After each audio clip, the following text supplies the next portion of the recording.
से जहां पर एक बार फिर इजराइल के पीएम नेतन्याहू ने एक बहुत बड़ा ऐलान किया है। खबर आ रही है कि जिस तरह से गाजा में लगातार हालात बद से बदतर होते जा रहे, ऐसी सिचुएशन में अब इजराइल 1 या 2 घंटे इस जंग को रोकने पर सहमत हो गया है, जिसके चलते गाजा में जो मानवीय सहायता है वो अब पहुंच सकती है। इसकी पूरी जानकारी आगे आपको देंगे। साथ ही साथ अगली बड़ी खबर में आपको बताएंगे दोस्तों कि यहां पर अब जो है इजराइल के अंदर जबरदस्त प्रदर्शन शुरू हो गए हैं। इजरायली पीएम बेंजामिन नेतन्याहू के खिलाफ जो बंधक हमास के पास है, उनके परिजनों ने प्रदर्शन किया और यह कहा है कि अगर तमाम बंधक वापस नहीं आते हैं हमास के पास से तो इजराइल की इस संघर्ष में कोई जीत नहीं मानी जाएगी। बात करेंगे अगली खबर की दोस्तों, जो कि आ रही है इजराइल गाजा संघर्ष में यूनाइटेड नेशन ने एक चौंकाने वाला दावा कर दिया है। दोस्तों क्या है, इसकी भी जानकारी आपको देंगे। साथ ही साथ अगली बड़ी खबर में आपको बताएंगे दोस्तों कि गाजा के अंदर इस संघर्ष को रोकने के प्रस्ताव पर यूनाइटेड नेशन से फिर जो है एक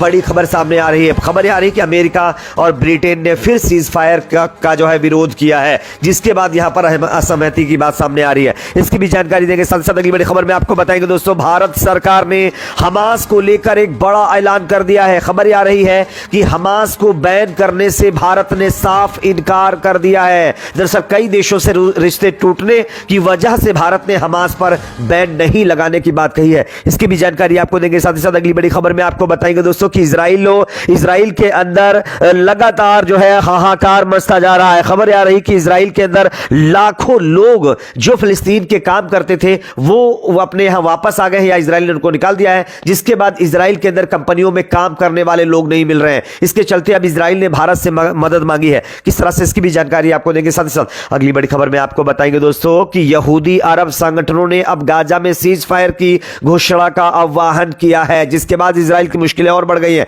इसकी भी जानकारी आपको देंगे। उससे पहले एक छोटी सी रिक्वेस्ट करेंगे दोस्तों, अगर आपको भी लगता है कि इजराइल गाजा के अंदर तमाम कानूनों का उल्लंघन कर रहा है, इसकी सजा इजराइल को मिलनी चाहिए इंटरनेशनल कोर्ट से, तो कमेंट सेक्शन में अपना फीडबैक जरूर दीजिए। इस वीडियो को ज्यादा से ज्यादा लाइक शेयर, चैनल को सब्सक्राइब जरूर कर लीजिए। बात करेंगे पहली और बड़ी खबर की। जैसा कि आप जानते हैं दोस्तों कि गाजा में लगातार हालात बद से बदतर होते जा रहे हैं, जहां एक तरफ हॉस्पिटलों के अंदर फ्यूल और सोलर प्लांट जो है पूरी तरीके से डिस्ट्रॉय होने के बाद जो वेंटिलेटर्स खत्म हो रहे हैं, वहां पर लोगों को ऑक्सीजन नहीं मिल पा रही है, जिससे कैजुअलिटी ज्यादा हो रही है। इसी बीच खबर आ रही है कि जिस तरह से लगातार कई देशों के द्वारा यह प्रेशर इजराइल के ऊपर बनाया जा रहा था कि इजराइल सीज फायर करे, और खुद अमेरिका की तरफ से भी यह कहा गया था कि जो है गाजा के अंदर मानवीय सहायता के लिए थोड़ी देर के लिए इस संघर्ष को रोका जाना चाहिए। और इसको लेकर अब खबर आ रही है कि इजरायली पीएम बेंजामिन नेतन्याहू ने सहमति जता दी है। आप इस खबर को देख सकते हैं। खबर आ रही है कि बेंजामिन नेतन्याहू ने कहा है कि इस संघर्ष को थोड़े समय तक हम रोक सकते हैं। अमेरिकी न्यूज एजेंसी एबीसी को दिए इंटरव्यू में नेतन्याहू ने कहा कि मानवीय वजहों को देखते हुए जो है इस संघर्ष को थोड़ी देर के लिए रोका जा सकता है। उन्होंने कहा कि हम पहले भी ऐसा कर चुके हैं और 1 या 2 घंटे इस संघर्ष को रोका जाएगा ताकि मानवीय मदद जो है गाजा में भेजी जा सके। यानी कि ये गाजा वासियों के लिए एक राहत भरी खबर हो सकती है, क्योंकि अगर उनको खाने पीने की चीजें और जो है मेडिकल की तमाम चीजें अगर गाजा में पहुंच जाती हैं तो काफी ज्यादा जो कैजुअलिटीज अभी फिलहाल बहुत ज्यादा हो रही है उसमें थोड़ा बहुत जो है रिकवरी हो सकती है और लोगों को पीने का पानी और खाना भी मिल सकता है। बात करेंगे अगली खबर की, जो कि सामने यहां पर दोस्तों आ रही है। इजराइल के अंदर अब वहां के पीएम बेंजामिन नेतन्याहू की सरकार के खिलाफ लोग जबरदस्त तरीके से प्रदर्शन पर उतर आए हैं। आप इस खबर को देख सकते हैं। भावनात्मक माहौल में गाजा इनविलप से बंधकों और लापता व्यक्तियों के सैकड़ों परिवारों के सदस्य सोमवार को यहां के केसेट भवन पहुंचे और निर्वाचित अधिकारियों से अपने प्रियजनों की वापसी के बारे में जवाब मांगा।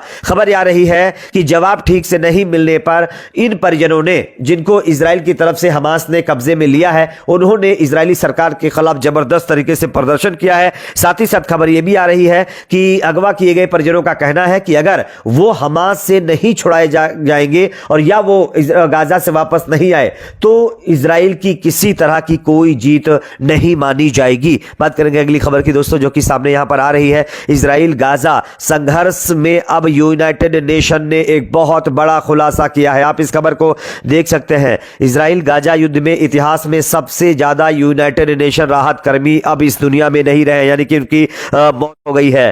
करीब 1 महीने पहले हुए हमास के जो है आतंकी हमले और 1400 नागरिकों की कैजुअलिटी की पूरी तरह से पूरी दुनिया को हिलाकर रख दिया था। इजराइल ने हमास को खत्म करने की कसम खाते हुए पूरी गाजा पट्टी में भीषण तबाही मचाई हुई है। इसी बीच यूनाइटेड नेशन की तरफ से कहा गया है कि उनके लगभग 89 राहत कर्मी अभी तक इस संघर्ष में खत्म कर दिए गए हैं।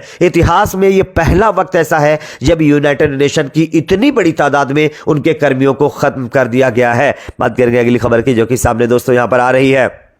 फिर एक बार गाजा के अंदर सीज फायर को लेकर के यूनाइटेड नेशन में असहमति की खबर सामने आ रही है। अमेरिका ब्रिटेन ने गाजा के अंदर सीज फायर का विरोध किया है। आप इस खबर को देख सकते हैं। संयुक्त राष्ट्र सुरक्षा परिषद एक बार फिर गाजा में इजराइल और हमास के बीच चल रहे संघर्ष को समाप्त करने के लिए एक मसौदा प्रस्ताव पर सहमत होने में विफल रही है। CNN की रिपोर्ट के अनुसार सुरक्षा परिषद के 10 गैर स्थायी सदस्यों देशों वाले E10 ने प्रस्ताव का मसौदा तैयार किया था, लेकिन परिषद के स्थायी सदस्य अमेरिका और ब्रिटेन ने सोमवार को UNSC सत्र के दौरान इसका विरोध किया। संयुक्त राष्ट्र में अमेरिका के उप राजदूत रॉबर्ट वुड ने कहा, हम बिंदु पर कोई सहमति नहीं है, लेकिन उन्होंने यह भी स्वीकार किया कि यहां मानवीय ठहराव के बारे में चर्चा हुई है और हम उस संबंध में बात को आगे बढ़ाने में रुचि रखते हैं। यानी कि पूरी तरीके से जिस तरह से जो है लगातार गाजा में कार्रवाई इजराइल कर रहा है वो बंद नहीं होगी। हाँ, मानवीय आधार पर थोड़ी देर के लिए इस जो है संघर्ष को रोका जा सकता है, जिसको लेकर मैंने आपको पहले ही जानकारी दे दी है।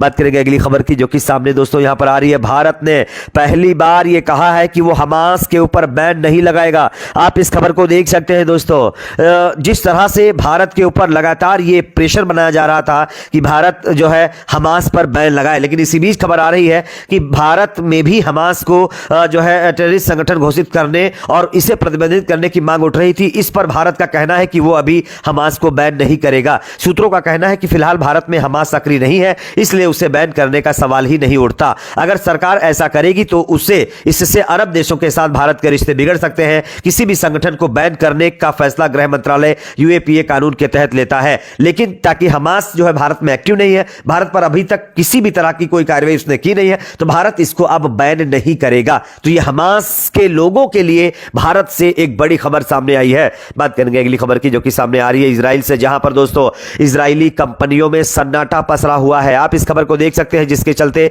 इजराइल की सरकार ने भारत से फौरन 1 लाख मजदूर मांगे हैं। फिलिस्तीनी वर्कर्स को करना है रिप्लेस, इसलिए बताया जा रहा है कि इजरायली कंपनियों ने भारत से मदद मांगी है और 1 लाख से ज्यादा मजदूरों